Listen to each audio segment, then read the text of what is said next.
So, we will continue our discussion on IC engine, and today we will discuss about engine operating characteristics and related issues, that is mean effective pressure, various efficiency term, air fuel ratio, specific fuel consumption, etc. Before I go to discuss about engine operating characteristics, I would like to discuss a few important points that we could not complete in my last lecture, that is the engine classifications. I mean based on the cylinder arrangement. This is very important, that we have discussed so far that IC engine can be classified based on the type of ignition or type of combustion, whatever it is, SI engine and CI engine, and then number of strokes, that is 4-stroke engine, 2-stroke engine. We have discussed in detail about what are the different strokes in a 4-stroke engine. We have identified that in a 4-stroke engine we had 1 power stroke versus 3 idle strokes. On the other hand, in a 2-stroke engine only we had 2 strokes, I mean one is power stroke and another is compression. But while power stroke is occurring, we can have inlet and exhaust simultaneously, and for that we need not to have 2 different strokes separately. So, to continue with that, today I will discuss about that engine can be further classified based on the arrangement of cylinder, that is based on the position of the piston. So, I will just write that types of engine, that is what we have discussed, types of engine. It is very important that we have discussed 4-stroke, 2-stroke, spark ignition and compression ignition, but today we will discuss that the engine can be classified according to the position of the piston. So, apart from those, I mean 4-stroke, 2-stroke, based on the types of ignition and based on the number of strokes and based on the types of ignition, that is SI and CI, we have discussed, but today we will discuss about that engine can be classified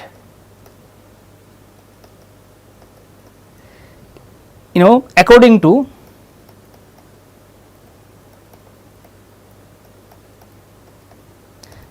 to position of the piston.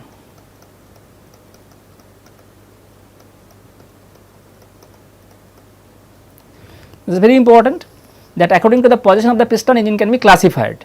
So, here while we are talking about that, if we can classify engine based on the position of the piston, this criterion is based on the arrangement of the engine cylinders. Essentially this criterion is based on the arrangement of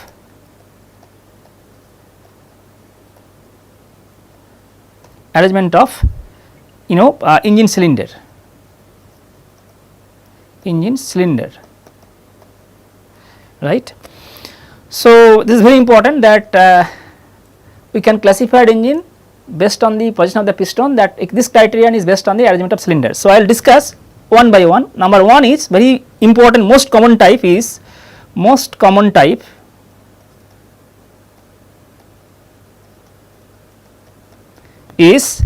inline arrangement. Most common type is inline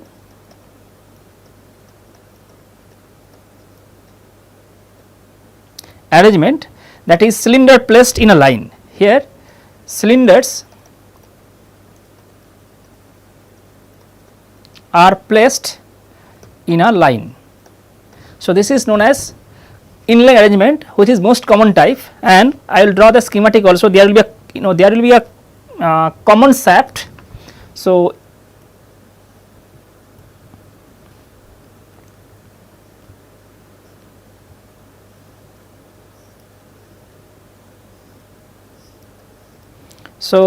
last class I have discussed that,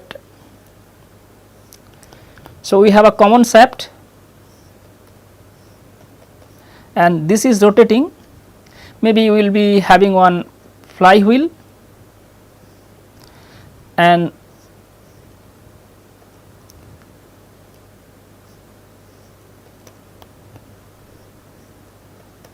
so this is most common type inline arrangement, that all cylinders are placed in a line, and we have discussed that if it is a multi-cylinder engine, then only to reduce the power fluctuation, I mean arrangement is done in such a way that maybe when power stroke is occurring in one cylinder, there might be there has to be ideal strokes in other cylinders. So, in that way you can redistribute power and power fluctuation can be minimized. and this common shaft is connected with the flywheel. So, this is flywheel. So, if I this is inline arrangement, and the if I draw again a schematic, suppose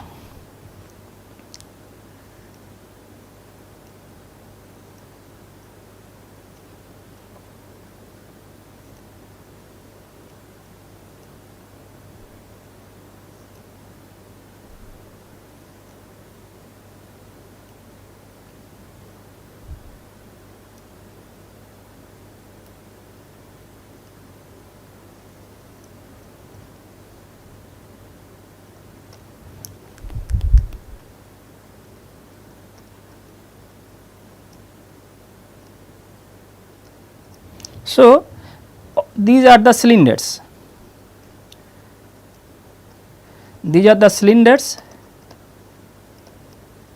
and this supply power to a common crankshaft. This is a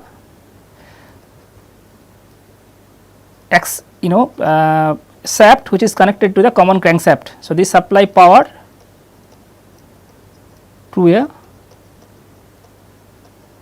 common crankshaft. So, this is most common type inline arrangement. Next we will discuss about that another arrangement which is two, I mean is also very important, that is opposed cylinder type. There might be a arrangement based on the opposed piston or cylinder type.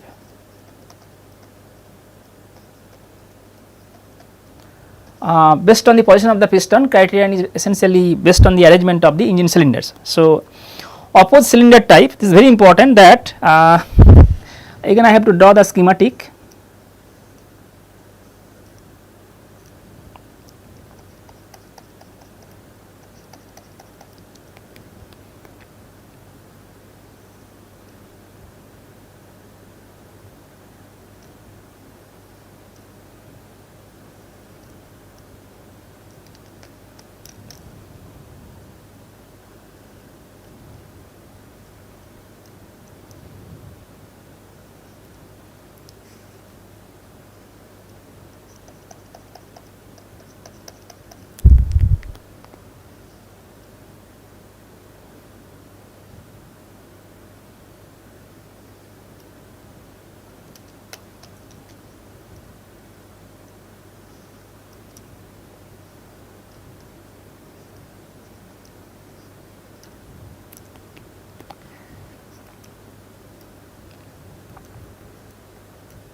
So, here this is opposed cylinder type, that is cylinders are opposing each other, faces are opposing each other.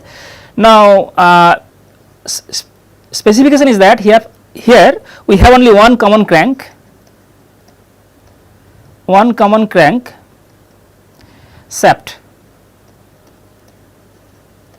So, this is known as opposed cylinder type, only we have one common crankshaft, and both the cylinders are arranged in such a way that they are opposing each other, but we can run both the cylinders at a time. So, this is opposed cylinder type. Similarly, we have opposed piston type. So, number 3 is again I am writing opposed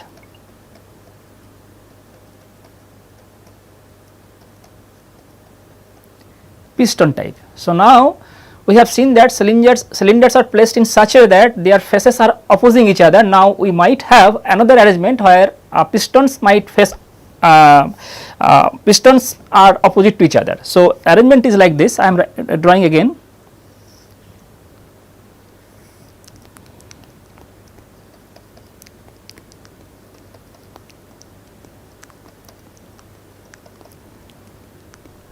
If it is a SI engine, I am not going to discuss about spark plug or fuel injector, because it depends upon the types of ignition we required, because if it is SI engine we should have spark plug and carburetor, but if it is CI engine, instead of spark plug we should have fuel injector, and we can take air through air intake manifold. So, so this is, maybe these are the piston.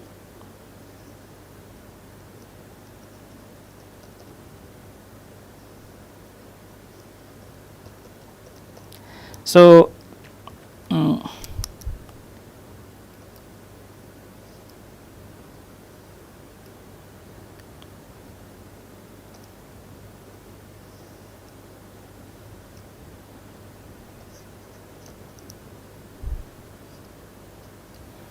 So, these are two pistons, this is opposed piston type, and both are executing power and exhaust stroke at same time, two crankshaft. So, here we have two crankshaft and both are executing, I mean both are executing power and exhaust strokes at same time. So, this is very important, that here we have two crankshaft, both are executing power and exhaust stroke at same time. This is called opposed piston type, that is pistons are opposing each other, but power and exhaust will be at the same time. Next is another important type is I will discuss that, known as radial type, radial engine. So, this is very important, radial engine. So, radial engine is like this. I have to draw again the schematic, I mean schematically I have to draw what is radial engine. I will draw now.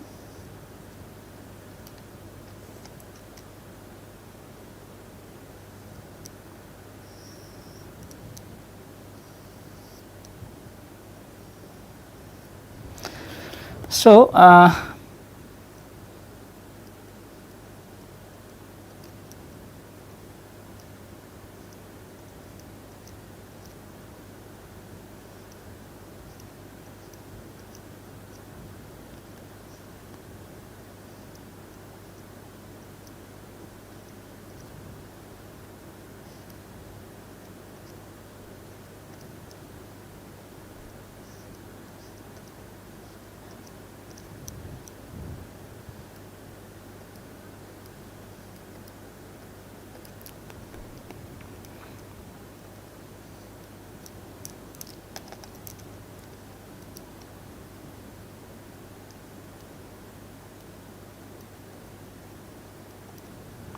and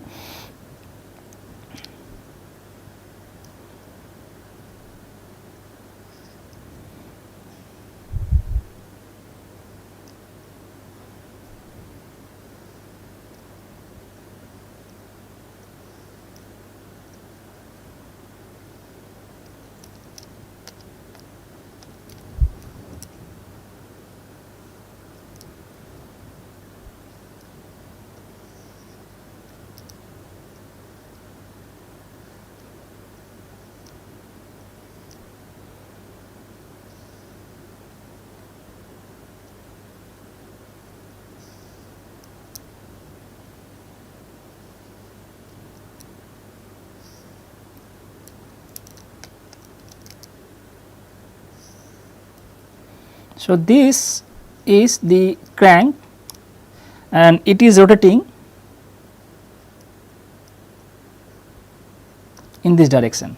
So, we have a multi cylinder common crank, this AB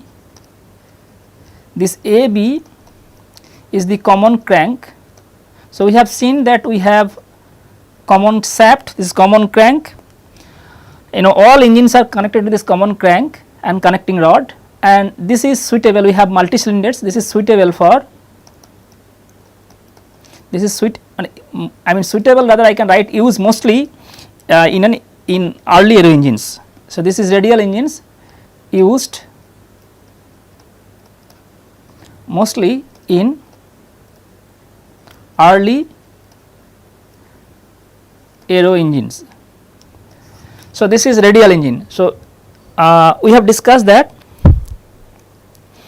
based on the cylinder arrangement, rather position of the piston, we can classify engine into different categories. We have discussed that most common type is inline arrangement, where cylinders are connected in a line and supply power to a common crankshaft. Then we have seen opposed piston type, opposed cylinder type, where cylinders faces are opposing each other and one common crankshaft. Opposed piston type, we do not have common crankshaft, we have two crankshaft, but both are executing power and exhaust stroke at a time. And lastly, radial engine, where radial engines very important, rather it is used mostly in earlier aero engine, where we have multi cylinders and we have only one common crank AB. So, with this we have seen that apart apart from the classification based on the types of ignition and number of strokes, we can classify engine based on the arrangement of cylinder, that rather position of the piston.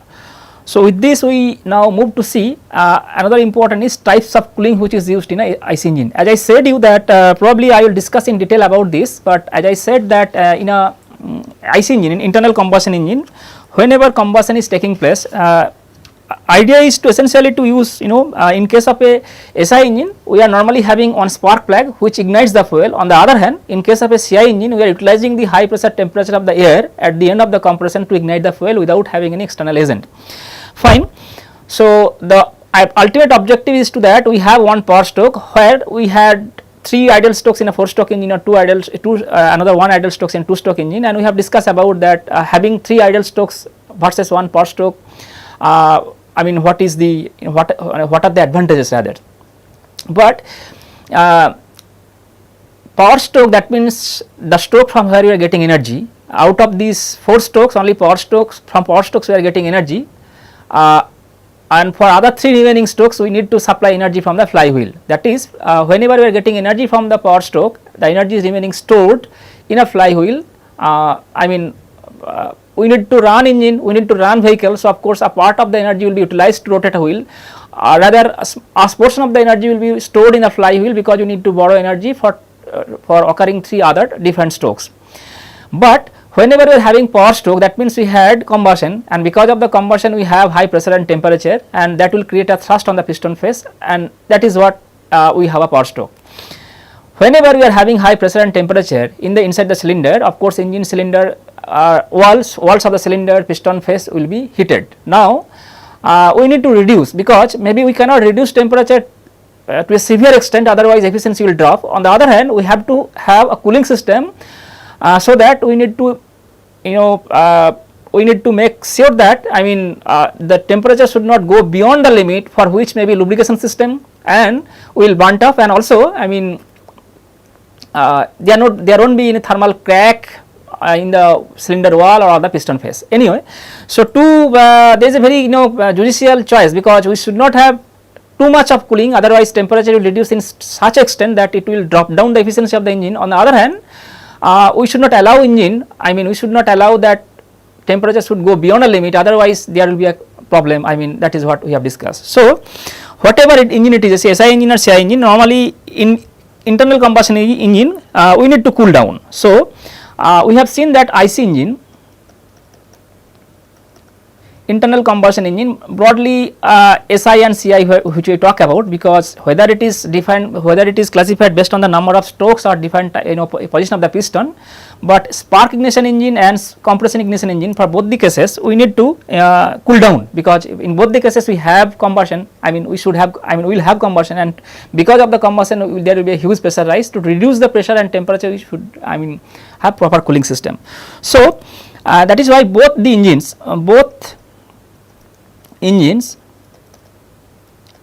are required to cool as they are heated during their combustion process, as they are heated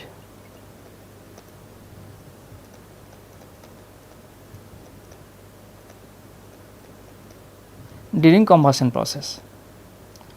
So, this is very important, we need to cool down. Now, question is, we cannot, this is very important, but we need to make sure that it is not required to cool the engine completely, because efficiency or the power output from the engine will be decreasing. So, it is not required.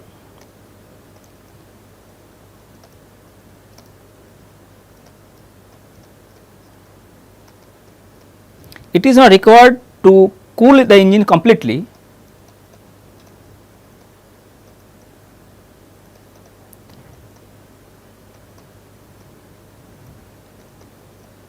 otherwise efficiency, rather power output from the engine will drop. So, because very important, because we know that mass m dot is equal to rho I into Vs, that is swept volume, mass flow rate. So, this is mass flow rate and this is swept volume. Since this rho I can write Pi by RTi into Vs. So, if Ti drops, so now if Ti drops, then what will happen?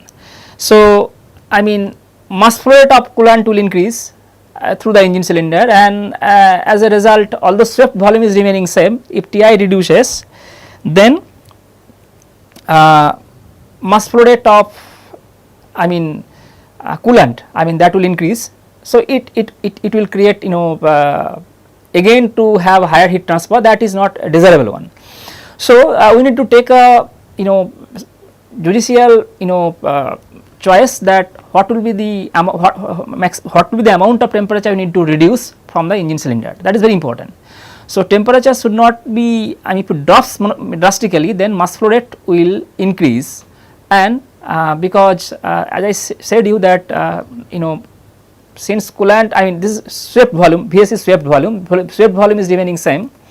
So, what will happen that efficiency, rather power output will drop. So, I am writing that the heat generated by IC engine due to burning of fuel 30% transfer by the engine. So, whatever amount of heat generated in IC engine, so heat generated, whatever amount of heat generated because of the combustion, heat generated because of combustion, here 30% of heat is transformed by the transferred by the engine, transformed by the engine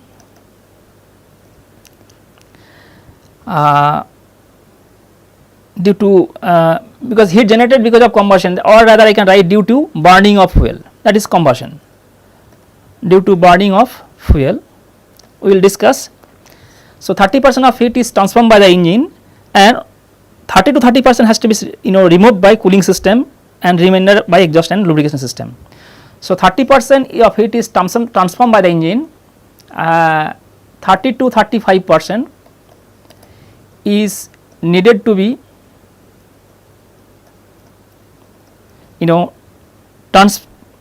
removed, or is needed to be removed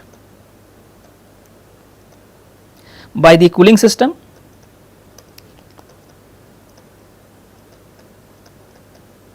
while remaining heat is removed by the exhaust and lubrication system.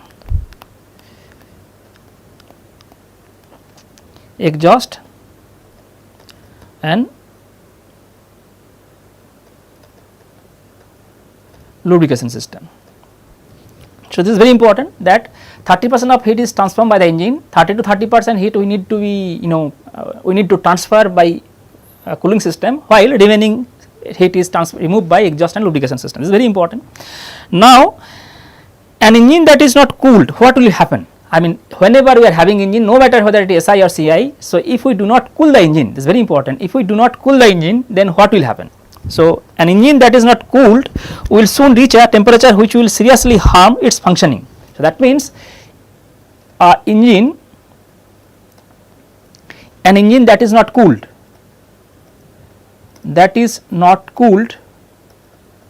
right, will soon, so we need to cool simultaneously, so we will reach a temperature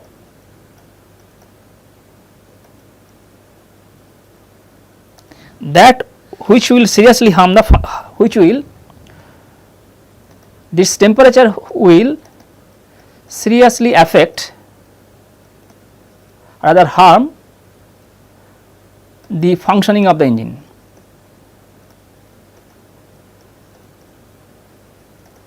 So, an engine we need to cool. If we do not cool it, it will reach a temperature, will sooner reach a temperature which will seriously harm the functioning of the engine. This is functioning of the engine. How? On the other hand, this is very important. Again, that is what I said, that again if the heat is too much, then again if heat is transferred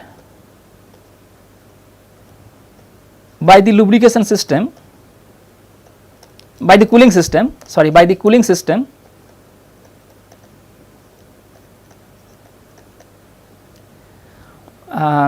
heat is transferred by the cooling system to a severe extent,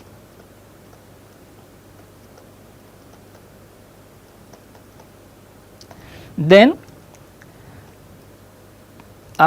temperature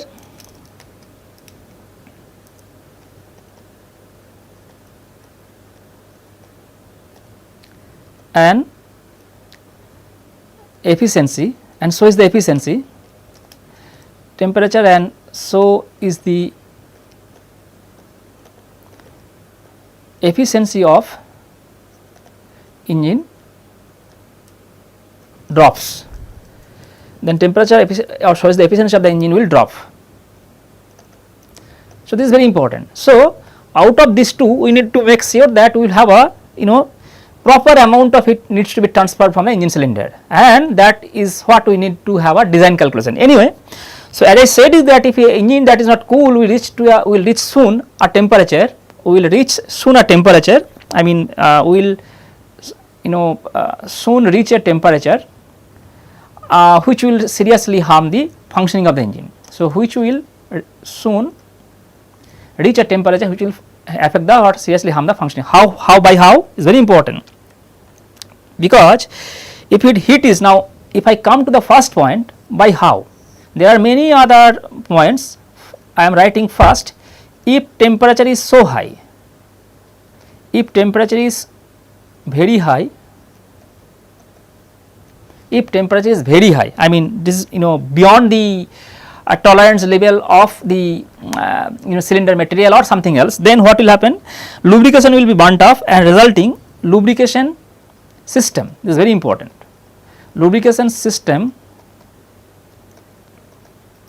will be burnt up, and it results, this lubrication system will results what? Scoring of cylinder,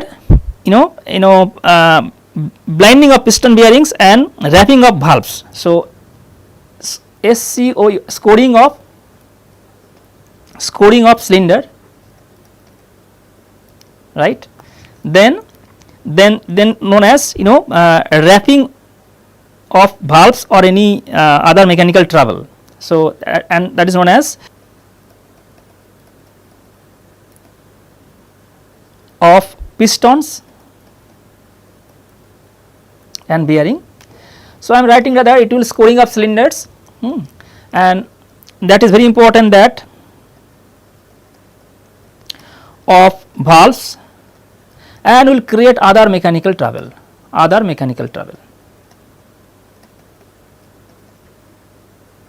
So, if temperature is very high, lubrication system will burnt off and it will eventually result in this other problems like scoring of cylinder, wrapping of valves and other mechanical trouble. Other piston and bearing will be, and also damage of piston and bearing. These are the problem. So, we need a cooling system to keep the engine from getting so hot as to cause these difficulties, and yet permit to tune the engine to ensure maximum efficiency. So, considering this, we need to cool down the engine so that the engine temperature should not be hot enough. So, and eventually we will get this kind of difficulties, but at the same time we need to be very cautious so that the temperature should not be transformed for the engine to a severe extent, otherwise temperature and it ultimate effects on the efficiency of the engine will drop down. So, now question is, so we have seen that we need to have cooling. Now types of coolings, two types of cooling system is normally two types of cooling. One is air cooling, another is water cooling or liquid cooling, not water or liquid cooling.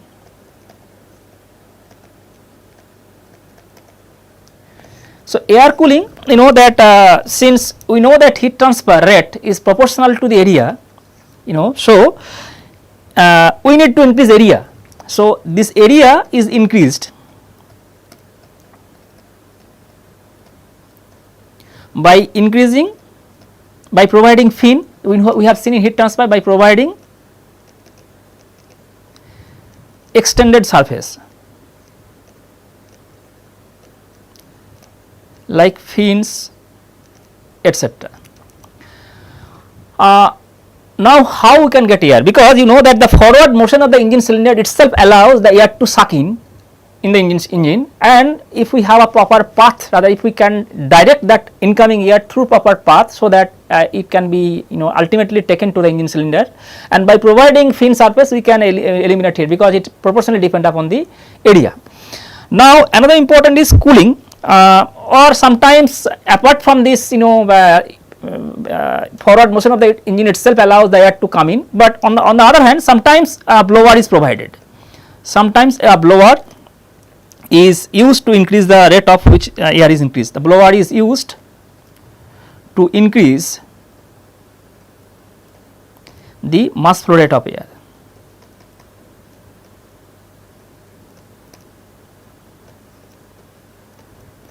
Very important. So when we talk about area is increased by surface area, so number one is, this is number two, number one is forward motion of the engine, forward motion of the engine itself, you know, allow the air to come inside the engine, or in sometimes we need to increase the mass flow rate, then we can use blower. On the other hand, we talk about liquid cooling. So air cooling is fine. So we should ensure that whenever we are having engine movement, that forward movement itself will allow the, you know, liquid to air to come in, and we can supply air by blower, so that mass flow rate will increase. On the other hand, we can have liquid cooling. So normally we have seen that normally cooling water jacket is provided. Cooling water jacket is provided. So whenever having cooling water jacket, we need to supply continuous rate of water, and water should not be, you know, I mean we can use water and that has to be recycled. I mean whenever water is going to engine cylinder through some, you know, flow passage, and eventually when it takes heat from engine cylinder, we can reuse water. So we can take water again in some place and we can have cooling. So this is called recycling. I mean we can recycle water. So cooling water jacket, so water from cooling water jacket is taken. So normally whenever it is going to cooling water jacket, it takes heat from the cylinder, and then from cooling water jacket, that is hot water. So cooling water jacket, water will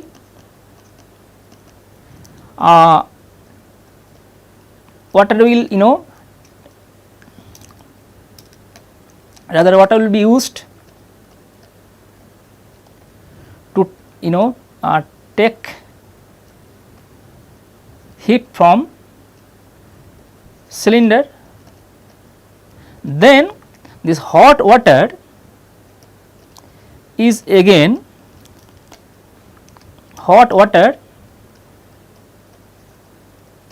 this is very important, this hot water is again taken into the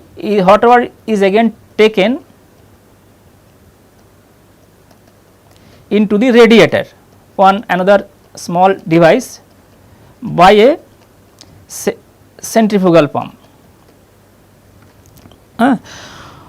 This pump is driven by V-shaped, you know, V-belt pulley on it, engine by a V-belt pulley connected with the crankshaft. So, this is very important. We are taking water into the hot water cooling water jacket, water takes away heat from the cylinder, and that upon taking heat the temperature of water will be increased, and then hot water is taken again, hot water is again taken to the radiator using a centrifugal pump, and centrifugal pump is run by a V-shaped pulley which is connected to the crankshaft. Now question is, now whenever we are taking water to a radiator, that means there we need to, so very important, so in radiator water is cooled using air which is drawn in this which is drawn you know through the into the radiator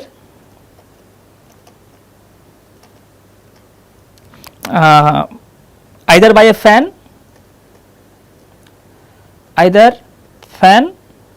or by the airflow developed, or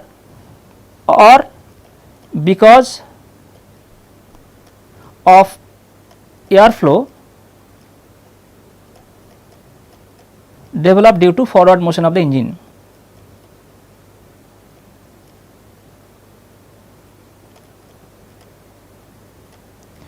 So, that means we are taking hot water into the radiator, but radiator we need to cool down the water because process is very continuous. So, what is done in the radiator, normally again it is heat exchanger. So, we can use fan to supply water, you know, cooled air which will be supplied surroundings the radiator. So, it will take the air, you will take away heat from the coolant from the water, or sometimes the airflow is developed because of the forward motion of the engine. That is what I told in case of air cooling system. So, these are normally two different types of cooling used in internal combustion engine, but mind it, when you use water as a coolant, it is not always possible that we can take we can't use water always, because water you know, freezing point is very low. So, what is done normally, if you even use the car in a area where temperature is very less, even minus less than 0 degree, that time we need to mix a reagent which is known as ethylene glycol with water, and which will increase the you know freezing point, I mean so that water cannot be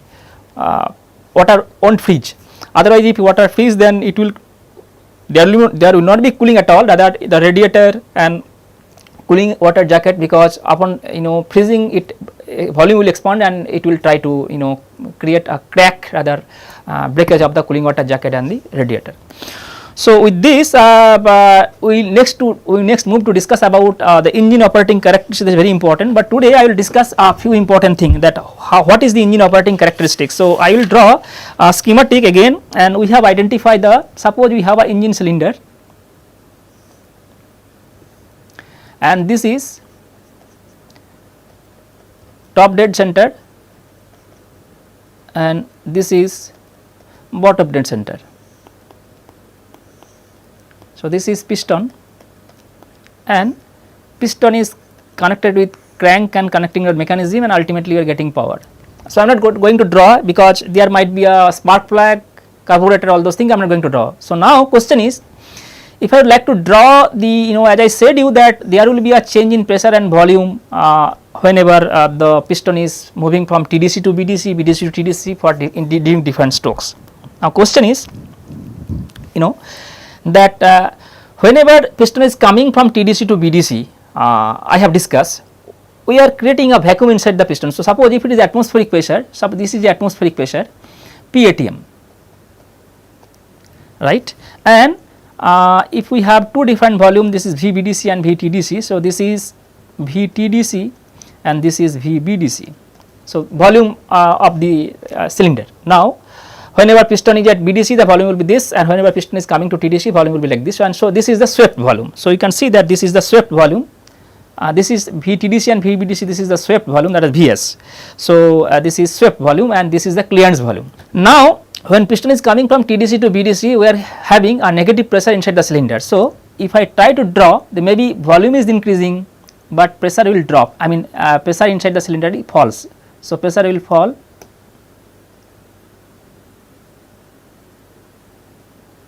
and it will be like this. and again when piston is coming from BDC to TDC, that means during the compression strokes pressure will increase, volume will try to decrease, and ultimately we will get pressure will increase, and when volume will come to, so this is, so maybe when our piston is coming to TDC at the end of the compression strokes pressure will be high, so pressure is high and volume reduces.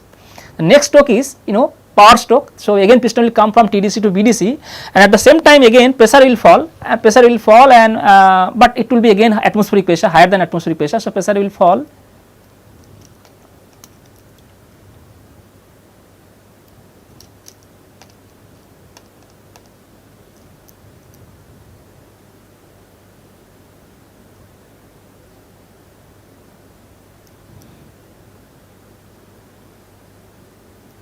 Right.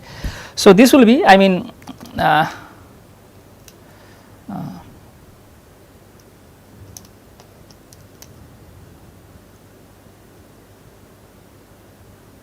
like this. So this movement, this is intake stroke. So this is intake stroke, I know, this is intake, this is compression, this is power stroke, and finally this is exhaust stroke. I will discuss a few important issue. Maybe when piston is coming from BDC to TDC to BDC during intake stroke, as I said you that exhaust valve is remaining closed, intake valve opens, but exhaust valve closes not exactly when piston is departing from TDC. Exhaust valve closes when piston is little bit away from the TDC during intake stroke. So this is very important. So maybe intake, this is the position A, that is exhaust valve closes.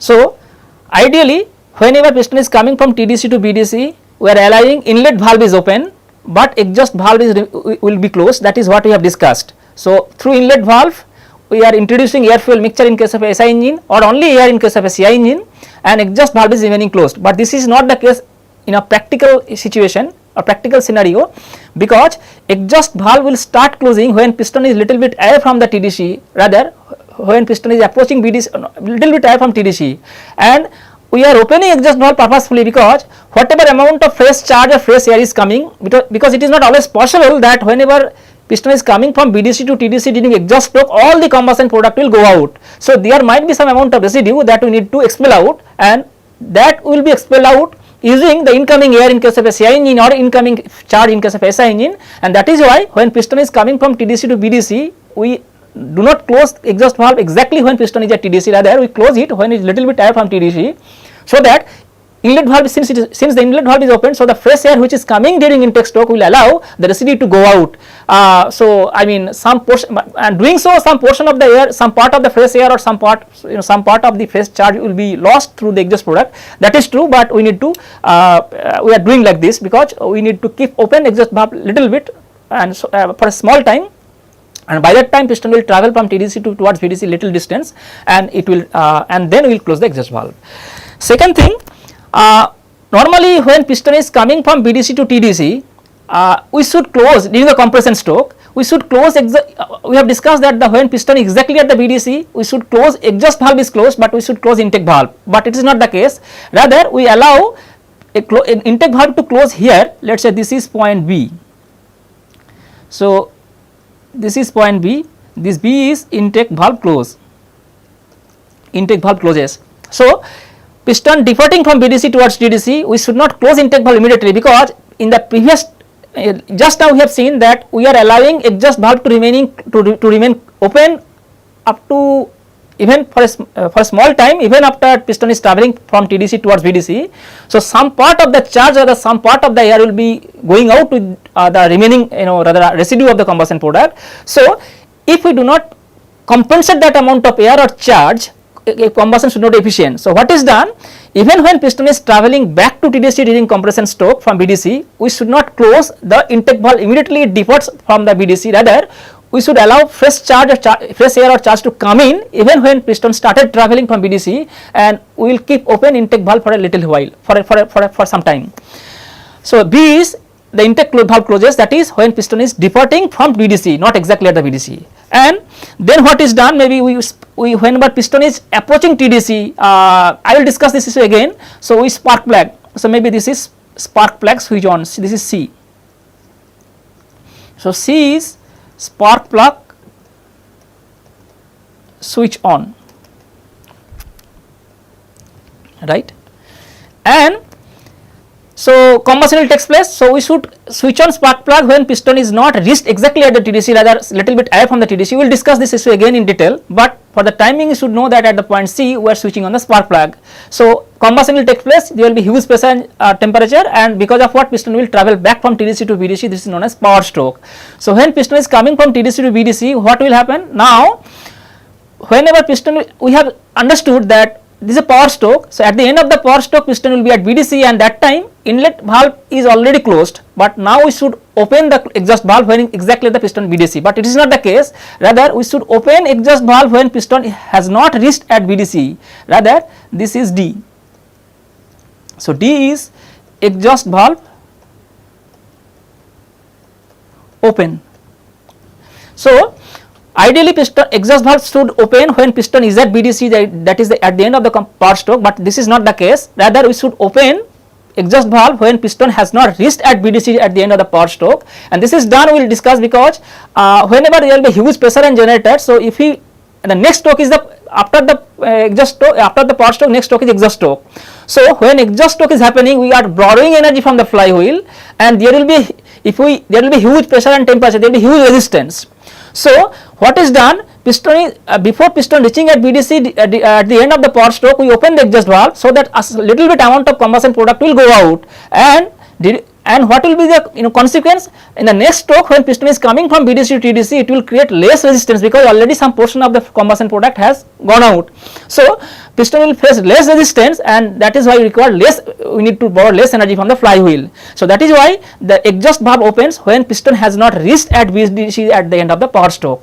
Next is piston is coming from BDC to TDC, again pressure is high, and eventually piston will come to the BDC, and now when we have understood when piston exactly at the TDC, we may open intake valve again to complete the cycle, but this is not the case. We allow again intake valve to open when piston has not reached, let us say this is E. So E is intake valve open, this is intake valve open. So ideally we should allow that the intake valve should open when piston is exactly reaching at the TDC, but this is not the case. Before piston reaching at TDC, we are opening the intake valve, and again it is done because whenever piston is reaching towards TDC at the end of the exhaust stroke, we are allowing intake valve to open, and incoming air, we are allowing some air to come in. So that incoming air may again help to remove the combustion product, may remove the combustion product. So that is why this is done. Now note it that A and E, this is the portion where, this is the portion I am highlighting it. So AE, this portion is known as, this is known as valve overlap. This is known as valve overlapping region. Valve overlapping region.